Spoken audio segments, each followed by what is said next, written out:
Dot product a dot b vector is equal to magnitude of a magnitude of b cos theta. ठीक है, ये एक backbone है dot product की। ठीक है, अब इससे हम cos थीटा की वैल्यू निकाल सकते हैं कि cos theta is equal to a dot b over magnitude of a and magnitude of b। ठीक है, ये इसे एक हमें फॉर्मूला डिराइव कर लिया। अब इसी से हमें एक रिजल्ट मिलता है कि अगर थीटा 90 डिग्री है, थीटा 90 मतलब कि अगर ए वेक्टर है, ठीक है, और एक बी वेक्टर है, ठीक है, अगर उसके बीच में जो थीटा है वो आपका क्या है, 90 डिग्री है, तो इट मीन्स दैट कि अगर हम यहाँ थीटा 90 पुट करें तो कॉस 90 ज़ीरो होता है, ज़ीरो से मल्टीप्लाई करके ये सारा ज़ीरो हो जाता है, तो मतलब ए डॉट बी जो है वो इक्वल टू ज़ीरो हो जाता है। ठीक है, तो इससे हमें पता चलता है कि थीटा इक्वल टू 90 डिग्री अगर है तो ए डॉट बी जो है वो ज़ीरो होगा। ठीक है, और इसी का कन्वर्स भी हमारे पास जो है सेटिस्फाई करता है कि अगर A dot B equal to zero होता है तो इट मीन्स दैट जो थीटा है 90 डिग्री है, और थीटा 90 डिग्री है तो इसका मतलब A vector is perpendicular to B vector. ठीक है, तो ये हमने इसे एक रिजल्ट बनाए। ठीक है, अब कई बार आपको डॉट प्रोडक्ट जो है दो वेक्टर का करना पड़ेगा, तो उसमें आपको कुछ रूल जो हैं वो फॉलो करने हैं।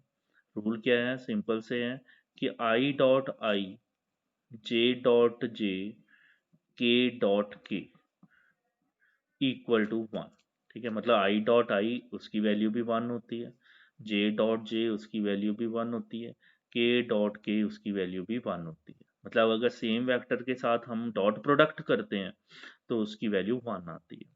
लेकिन अगर हम इसका डिफरेंट वेक्टर के साथ करते हैं कि आई डॉट जे, ठीक है, या जे डॉट आई, ठीक है, इनकी वैल्यू क्या होगी, ज़ीरो होगी। ठीक है, या जे डॉट के और के डॉट जे, ठीक है, इसकी वैल्यू भी क्या होगी, ज़ीरो होगी। और के डॉट आई, आई डॉट के, और इनकी वैल्यू भी क्या होगी, ज़ीरो होगी। ठीक है, तो मतलब डॉट प्रोडक्ट में सेम वेक्टर होगा तो उसका जो है आपका वन वैल्यू आएगी, अगर डिफरेंट वैल्यू का डॉट प्रोडक्ट करते हैं तो वो क्या होगा, ज़ीरो होगा। ठीक है, इस चीज़ का इस्तेमाल होना है। और एक हमारा मान लो क्वेश्चन में आ जाता है कि पूछा जाता है projection of A vector on B vector.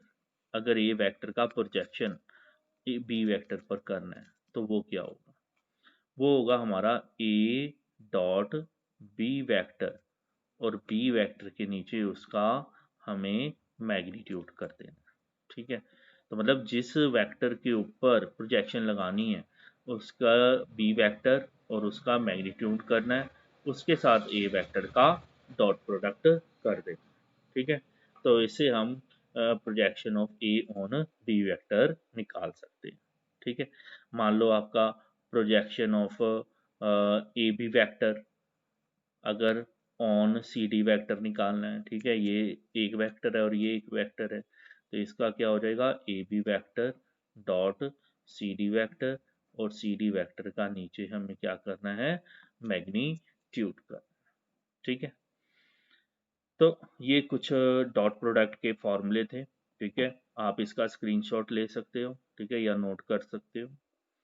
तो इनको यूज़ करके हमने जो है आगे के एक्सरसाइज 10.3 के क्वेश्चंस करने हैं। ठीक है, so now we are in position to do exercise 10.3। तो let's start with question number 1।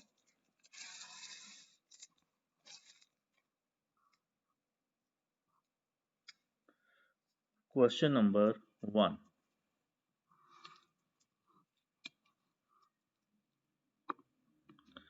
find the angle between two vector a and b with magnitude √3।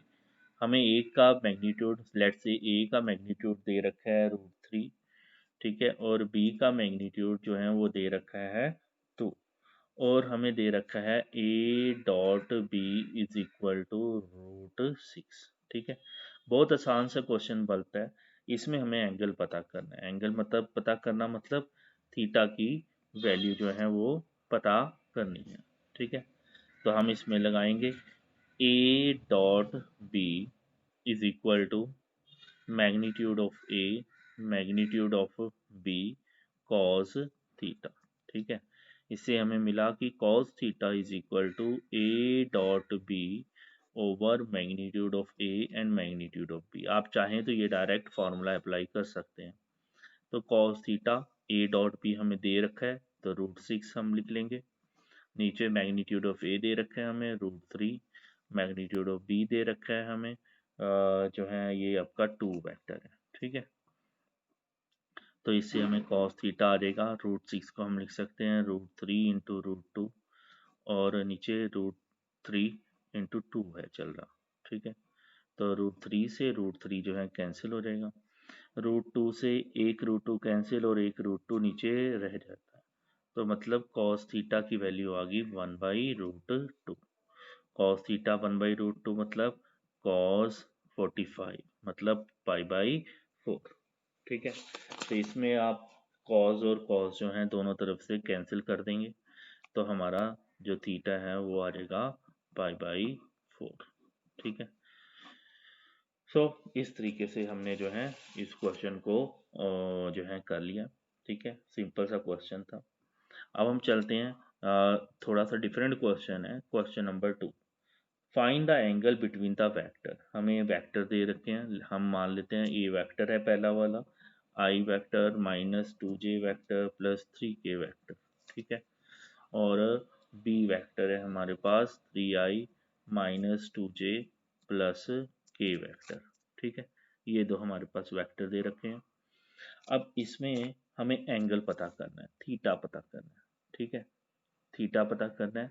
तो थीटा पता करने के लिए हमें क्या चाहिए, अगर हम इस फॉर्मूले से जाते हैं तो थीटा पता करने के लिए हमें ए डॉट बी चाहिए एंड मैग्नीट्यूड ऑफ ए चाहिए और मैग्नीट्यूड ऑफ बी चाहिए।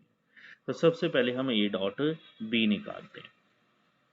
ए dot B, A dot B मतलब A I -2j +3k dot B मतलब 3i -2j +k वेक्टर। ठीक है, अब इसमें हमने ये फॉर्मूला अप्लाई करना है जो आपको बताया था। आई डॉट आई 1 होता है, जे डॉट जे 1 होता है, के डॉट के 1 होता है। अगर हम किसी और दूसरे वेक्टर के साथ करते हैं तो उनका प्रोडक्ट 0 होता है, डॉट प्रोडक्ट 0 होता है।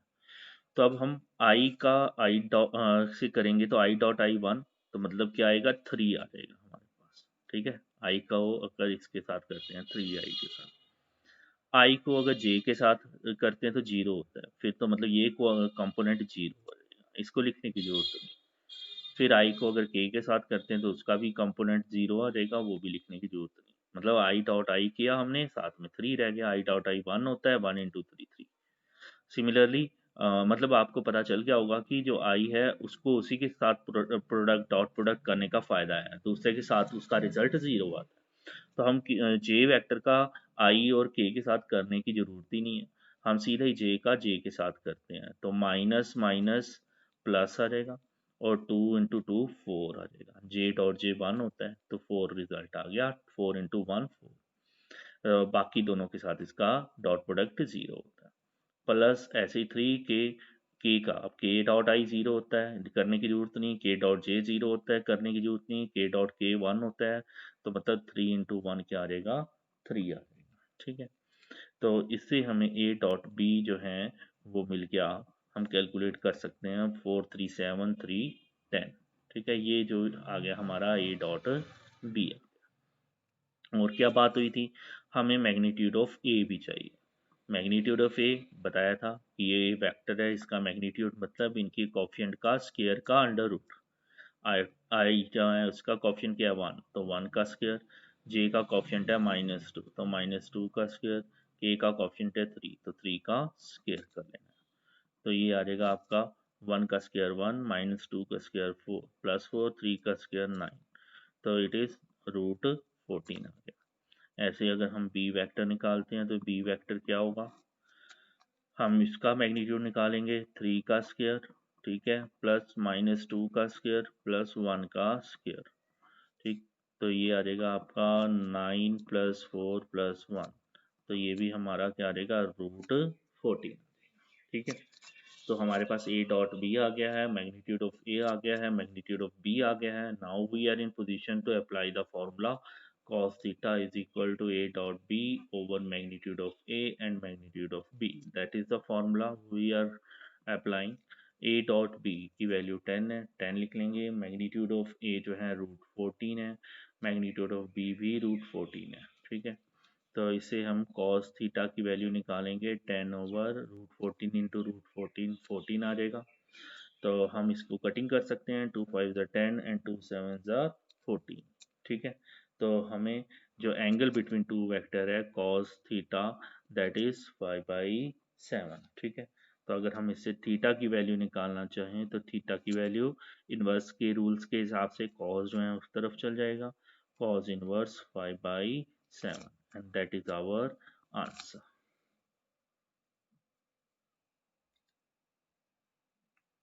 क्वेश्चन नंबर 3, इसका फॉर्मूला भी आपको बताया हुआ है। क्वेश्चन नंबर 3 क्या कह रहा है, find the projection of vector I minus J. ये हमारे पास एक वेक्टर है, उसका प्रोजेक्शन पता करना है, projection on vector I plus J, ठीक है। तो हम ए वेक्टर मान लेते हैं, आई माइनस जे वेक्टर को, और बी वेक्टर मान लेते हैं आई प्लस जे वेक्टर को, ठीक है। तो जब फॉर्मूला बताया था projection of A vector on B निकालना है हमने, तो projection of vector A on B vector, उसका फॉर्मूला है हमारे पास A dot B over magnitude of B, ठीक है।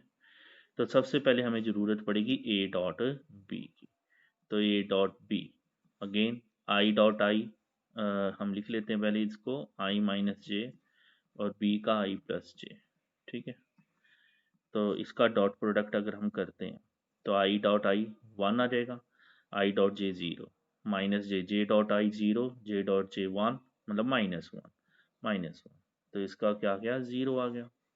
और magnitude of B, magnitude of B क्या होगा, इनका कॉफिशेंट, आई का कॉफिशेंट 1, 1 का स्क्वायर, जे का कॉफिशेंट 1, 1 का स्क्वायर, ये आ जाएगा आपका 1 + 1 = √2 आ गया, ठीक हो गया। So now projection of A on vector A on B क्या होगा, vector A on B is equal to, as per formula A dot B की वैल्यू सब्सटीट्यूट करेंगे 0, मैग्नीट्यूड ऑफ बी जो है वो √2 आ जाएगा, तो 0/√2 is equal to 0, that is our answer, ठीक है। तो इस तरीके से हमने जो है ये प्रोजेक्शन जो है उसको सॉल्व आउट करना है। आगे एक और क्वेश्चन आ रहा है आपका, क्वेश्चन नंबर 4, ये भी इसी से रिलेटेड है। Find the projection of vector I plus 3j plus 7k। तो हम ए वेक्टर मान लेते हैं I plus 3j plus 7k on vector B, B vector जो है वो हम मान लेते हैं 7i माइनस जे प्लस 8k, ठीक है। तो ए का प्रोजेक्शन ऑन बी निकालना है, ठीक है। तो उसके लिए सबसे पहले ज़रूरत है हमें ए डॉट बी की, तो हम ए डॉट बी कर रहे हैं, अब थोड़ा डायरेक्ट काम कर रहे हैं। आई डॉट आई 1 तो 7 आ जाएगा, I dot J 0, I dot के 0, जे डॉट जे 1 तो 3 + 7 21 आ जाएगा, ठीक है। और के डॉट के 1 तो यहाँ आ जाएगा 56 आ जाएगा, ठीक है।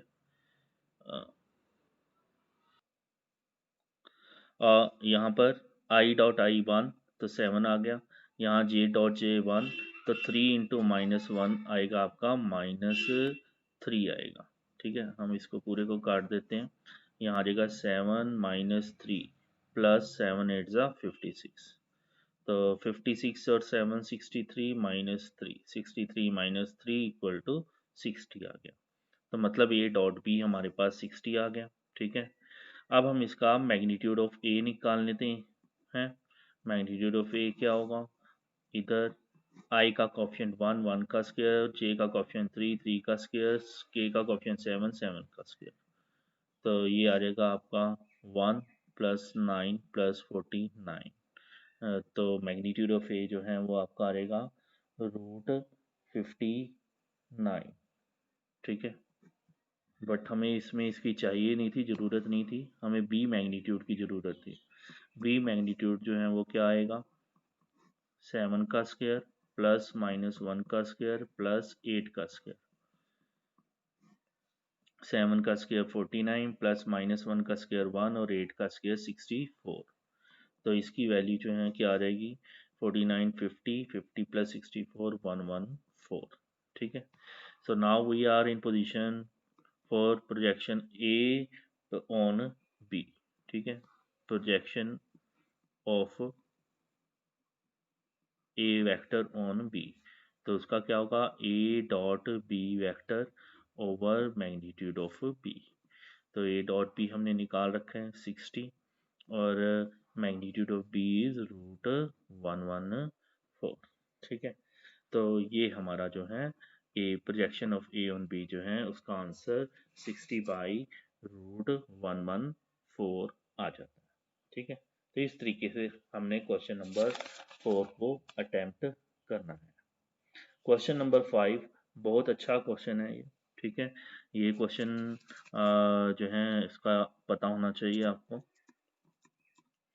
शो करना है that each of the 3 vector is a unit vector. हमें 3 वेक्टर दे रखे हैं, 1/7, 2i + 3j + 6k। ठीक है, और दूसरा वेक्टर दे रखा है 1/7, 3i - 6j + 2k वेक्टर।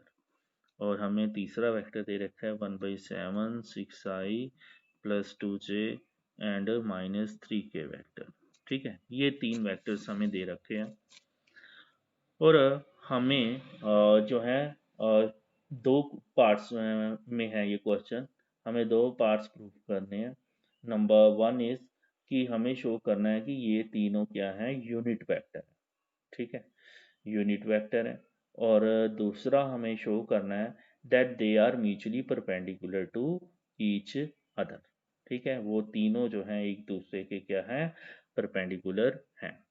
तो सबसे पहले हम इनको यूनिट वेक्टर जो है प्रूव करते हैं। ये हम ए वेक्टर मान लेते हैं, ये बी वेक्टर मान लेते हैं और ये सी वेक्टर मान लेते हैं। ठीक है, अब यूनिट वेक्टर प्रूव करने का मतलब क्या है कि अगर हम तीनों के मैग्नीट्यूड निकालें तो वो 1 आना चाहिए।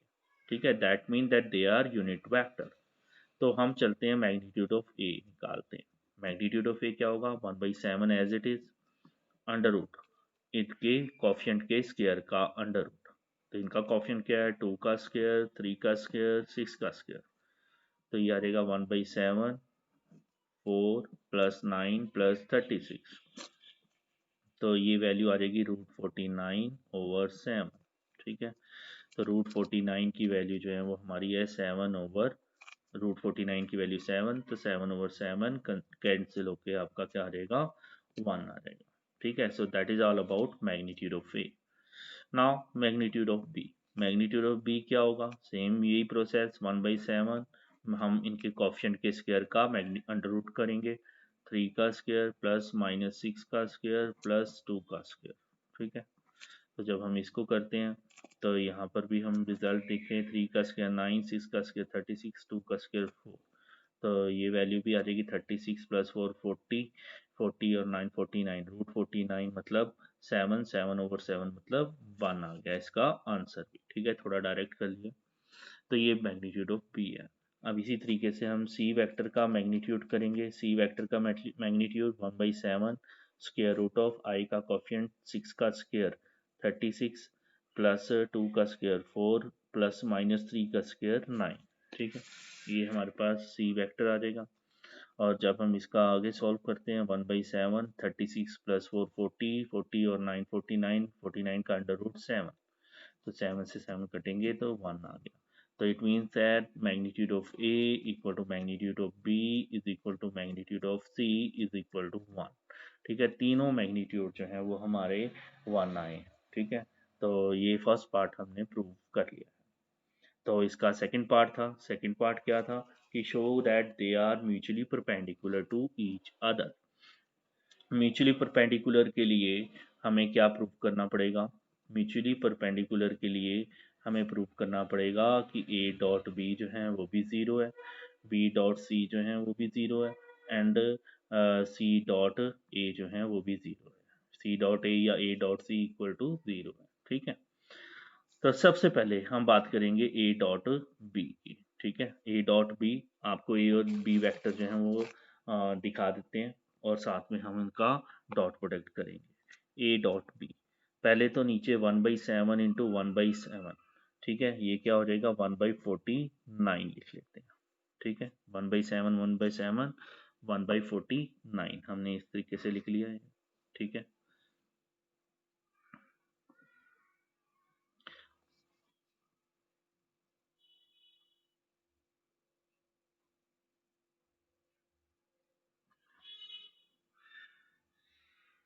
ठीक है, और अब हमने ए डॉट बी करना है। I dot I one, two three जा क्या आएगा 6, हम 6 लिख लेंगे।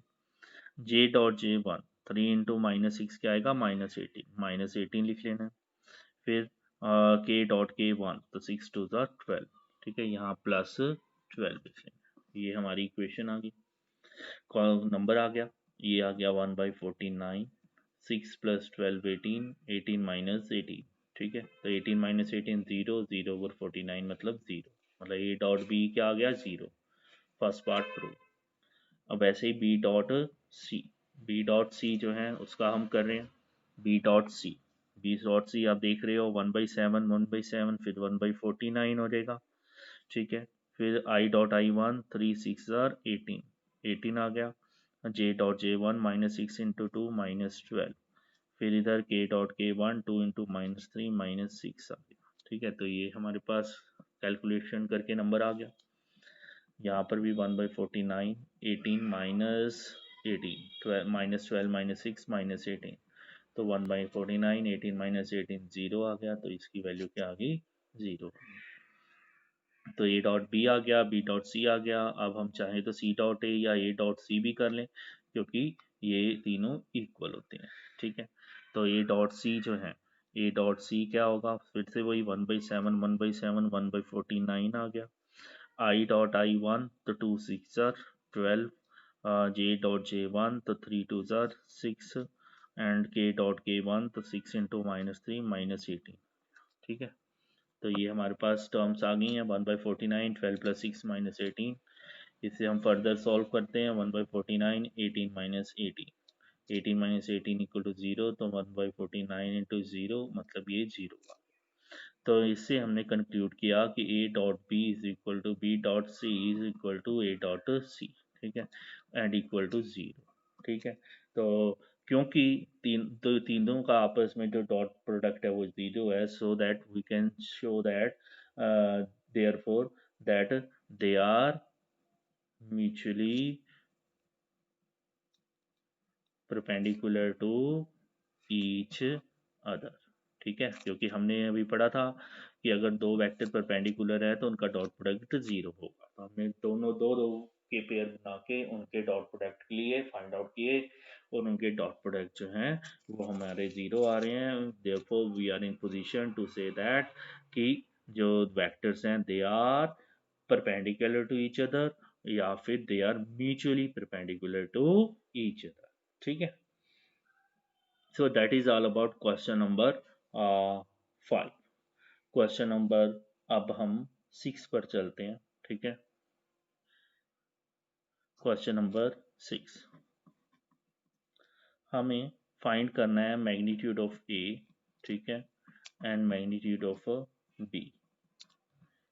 हमें दे रखा है कि A plus B dot A minus B is equal to 8, and magnitude of A is equal to 8 times of magnitude of B। ठीक है, ये टर्म्स हमें दे रखी हैं। अब हम इसमें सबसे पहले A प्लस बी और A minus B equal to 8 दे रखा है, तो इसे हम फॉर्मूला भी लगा सकते हैं या फिर डॉट प्रोडक्ट भी लगा सकते हैं। ए डॉट ए क्या होगा, ए स्क्वायर होगा, ठीक है। और minus plus minus minus B dot B क्या होगा, बी स्क्वायर होगा, इज इक्वल टू 8, ठीक है। ए स्क्वायर को हम मैग्नीट्यूड ऑफ ए का स्क्वायर भी लिख सकते हैं और बी स्क्वायर को मैग्नीट्यूड ऑफ बी का स्क्वायर भी लिख सकते हैं, ठीक है। ये दोनों एक ही बात है, इज इक्वल टू 8। अब हमें दे रखा है कि मैग्नीट्यूड ऑफ ए जो है वो 8 टाइम्स है मैग्नीट्यूड ऑफ बी के।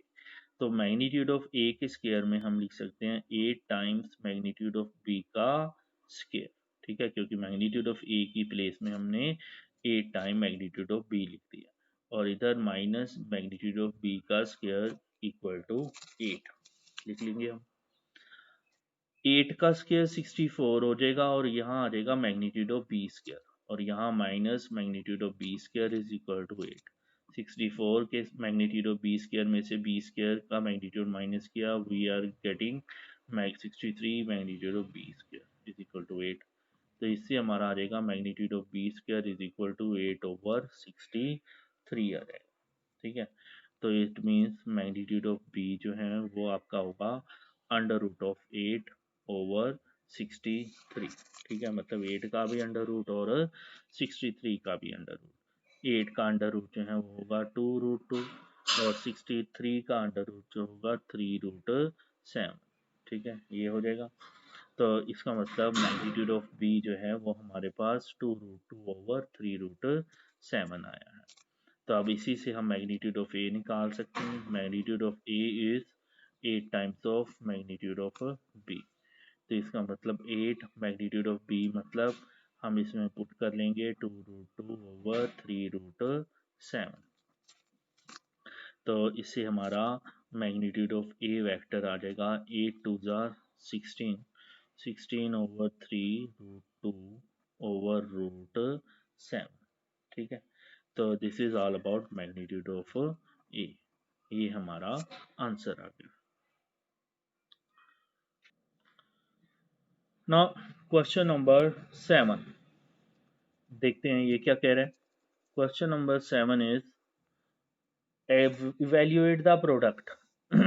हमें इवेल्युएट करना है प्रोडक्ट को 3a minus 5b vector and dot 2a plus 7b vector, ठीक है। यहाँ पर एक ही डॉट है, ठीक है, दो डॉट ऐसे ही पड़ गए। सिंपली a डॉट a 1, तो 3 इंटू, हाँ जी, यहाँ पर हमने करना है 3 इंटू 2 6 आ गया और a डॉट a आ गया, लिख लेंगे ऐसे। फिर a को हम b के साथ करेंगे, ठीक है। तो उसका क्या आएगा आपका 3 7 21 और a डॉट b वेक्टर, ठीक हो गया। फिर b वेक्टर को a वेक्टर के साथ करेंगे तो -5 into 2 -10 -10 b dot a vector आ गया, ठीक है। और -5b को 7b से करेंगे तो -5 इंटू 7 35 और b डॉट b आ गया, ठीक है।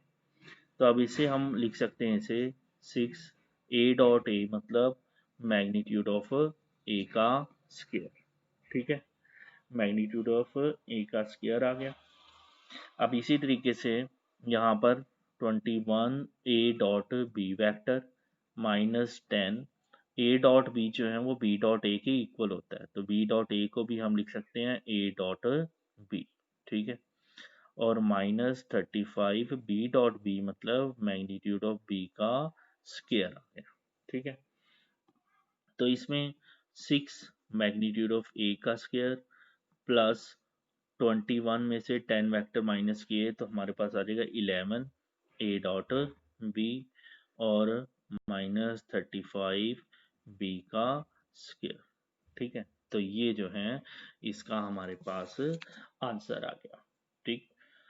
तो इस तरीके से हमने ये क्वेश्चन नंबर 7 करना था। अब हम चलते हैं क्वेश्चन नंबर 8 पर। Find the magnitude of two vector A and B. हमें दो वेक्टर चाहिए, उनका मैग्नीट्यूड पता करना है, ठीक है। हैविंग द सेम मैग्नीट्यूड, उनका मैग्नीट्यूड सेम होना चाहिए, and such that the angle between them is 60 degree. मतलब हमें दे रखा है कि जो थीटा है वो क्या है, 60 डिग्री है, ठीक है। And their scalar product is zero, scalar product is zero मतलब A dot B equal to zero. जब भी बात होती है स्केलर प्रोडक्ट मतलब डॉट प्रोडक्ट, तो मतलब ए डॉट बी जो है वो जीरो दे रखा है। तो आइए अब हम इसको करते हैं। हमारे पास एक ही फॉर्मूला दे रखा है, cos theta is equal to क्या होता है, A dot B over magnitude of A and magnitude of B होता है, ठीक है। कॉस थीटा की जगह 60 डिग्री पुट कर लेंगे, ए डॉट बी जो है वो हमारा क्या हो जाएगा, ए डॉट बी जो है वो हमें दे रखा है, जीरो नहीं दे रखा, प्रोडक्ट 1/2 दे रखा है, ठीक है, 1/2। तो ए डॉट बी की जगह 1/2 आ जाएगा, और नीचे 1 over magnitude of A and magnitude of B आ जाएगा। कॉस 60 की वैल्यू जो है वो होती है 1/2, तो यहाँ पर भी 1/2 लिख लेंगे, तो 1/2 1 over magnitude of A and magnitude of B. 1/2 and 1/2 will get cancel out, तो हमारे पास रह जाएगा magnitude of A and magnitude of B is equal to 1, ठीक है। तो मैग्नीट्यूड ऑफ ए और magnitude of B equal to 1 है। उन्होंने हमें दे रखा है कि दो मैग्नीट्यूड हैं, उनका मैग्नीट्यूड सेम है, दो वेक्टर है उनका मैग्नीट्यूड सेम है, तो मतलब बिकॉज मैग्नीट्यूड ऑफ ए जो है वो मैग्नीट्यूड ऑफ बी के इक्वल है, तो हम मैग्नीट्यूड ऑफ बी की जगह हम मैग्नीट्यूड ऑफ ए लिख सकते हैं, ठीक है, इक्वल टू 1। तो इससे आ गया मैग्नीट्यूड ऑफ ए का स्क्वायर जो है वो क्या आ गया, 1 आ गया। तो मैग्नीट्यूड ऑफ ए स्क्वायर 1 आ गया, तो मतलब magnitude of A equal to √1 आ गया, तो इसका मतलब मैग्नीट्यूड ऑफ ए जो है वो 1 आ गया। अब क्योंकि मैग्नीट्यूड ऑफ ए जो है वो मैग्नीट्यूड ऑफ बी के इक्वल है, तो इसका मतलब मैग्नीट्यूड ऑफ बी जो है वो भी आपका क्या आएगा, 1 आएगा, ठीक है। तो हमारा मैग्नीट्यूड ऑफ ए भी 1 आ गया और मैग्नीट्यूड ऑफ बी भी 1 आ गया, and that is our answer.